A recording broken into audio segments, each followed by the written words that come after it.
আসসালামু আলাইকুম বন্ধুরা, আপনারা সবাই কেমন আছেন? আমার নতুন ব্লগে আপনাদের সবাইকে স্বাগত।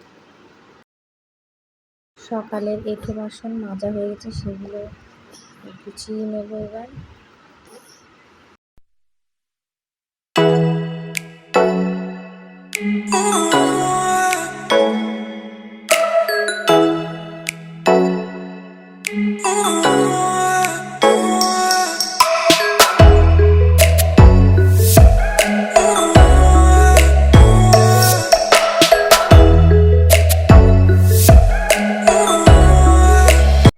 জানলাটা খোলার পর এক সকালের সুন্দর ঠান্ডা বাতাস গায়ে লাগছে, খুব ভালো লাগছে।